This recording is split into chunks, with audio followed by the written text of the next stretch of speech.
Vous savez, Leonardo de Vinci a dit « C'est plus facile de résister au début qu'à la fin ». Et je vais vous expliquer comment vendre mieux dans cette vidéo.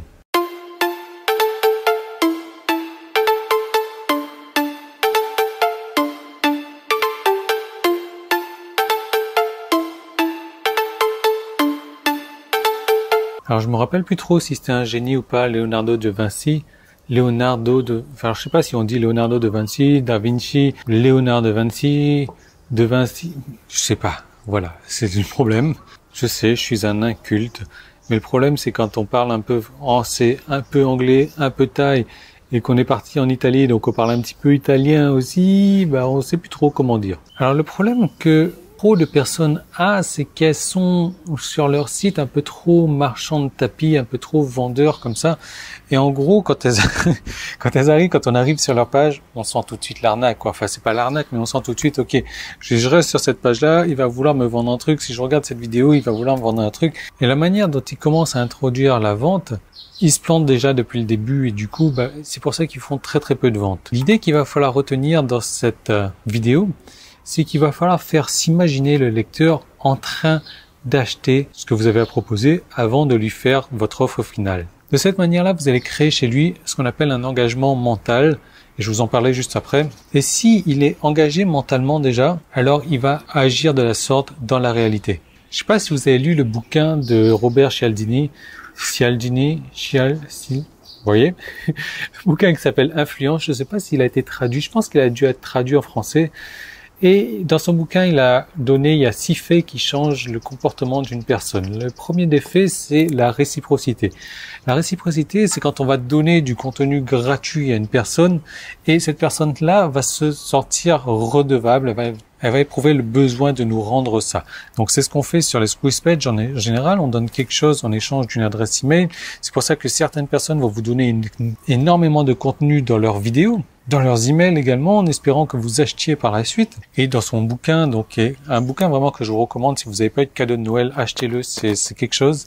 D'ailleurs, il a sorti un nouveau bouquin que je suis en train de lire encore. Ça va très très loin, il fait des tests où, par exemple, il ramène un coca à une personne complètement étrangère qui est dans la même salle que lui et donc du coup, la personne se sent redevable d'un montant bien plus supérieur au montant du coca, par exemple. Enfin bref, on n'est pas là pour parler de la réciprocité. Un des deuxièmes points qu'il cite, c'est la preuve sociale. Preuve sociale, c'est vachement important. C'est pour ça que sur beaucoup de sites de gourous, vous allez retrouver « Oh, je t'ai vu sur M6, sur CNN, sur... » Ouais, ça crée de la preuve sociale, donc les gens achètent plus facilement en voyant la preuve sociale, mais il y a une autre manière de créer de la preuve sociale, c'est de demander aux gens de partager votre contenu, c'est de commenter votre contenu, de mettre des pouces en bas ou des pouces en haut sur votre contenu également. Et ça va créer de la preuve sociale, c'est-à-dire que les gens vont voir tout de suite, il y a des gens qui ont interagi, il y a des gens qui ont laissé un pouce en bleu, pouce en haut ou pouce en bas, donc je vais faire la même chose. Il y a quelqu'un qui a écrit un commentaire, il y a quelqu'un qui a partagé, je vais faire la même chose également. Et moi, je le remarque sur des vidéos qui n'avaient pas trop de partage ou autre,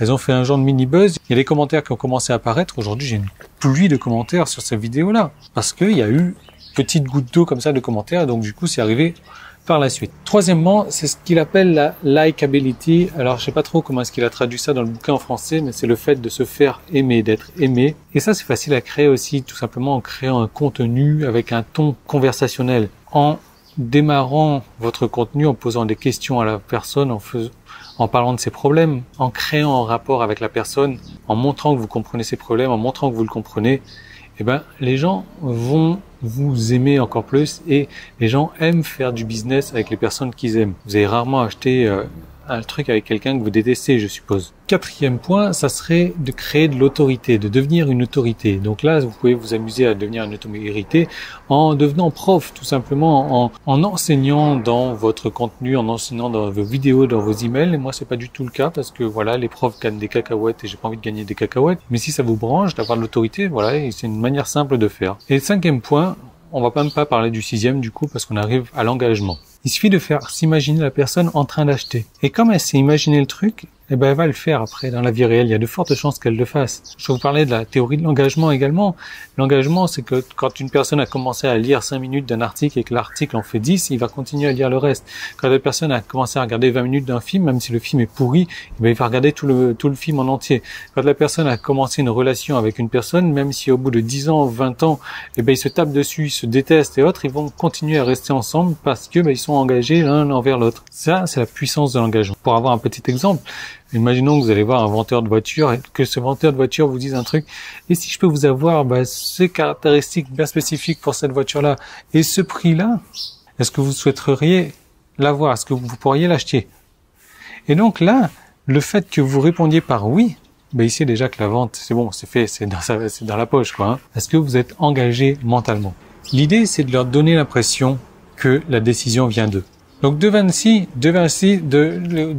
de Vinci, voilà, disait que voilà, si on se transforme en vendeur de tapis, ben, il va y avoir ce phénomène de résistance. Et ce qu'il faut faire, c'est donc de créer de l'engagement. Et quand on crée de l'engagement, c'est difficile de dire non. Pas besoin d'utiliser des trucs ninja, secrets, etc. C'est des trucs tout cons qui marchent le mieux.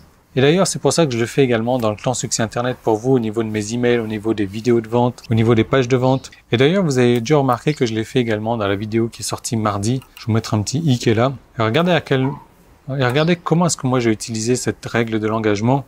Et regardez comment est-ce que vous allez pouvoir l'utiliser pour vous. Je vous retrouve tout de suite dans cette vidéo-là. Je vous retrouve demain dans une nouvelle vidéo. Demain, je vais vous parler d'un outil que j'ai beaucoup aimé, que j'aime beaucoup, que je vais utiliser de plus en plus. Et je vous en reparle demain. En attendant, allez voir cette vidéo-là.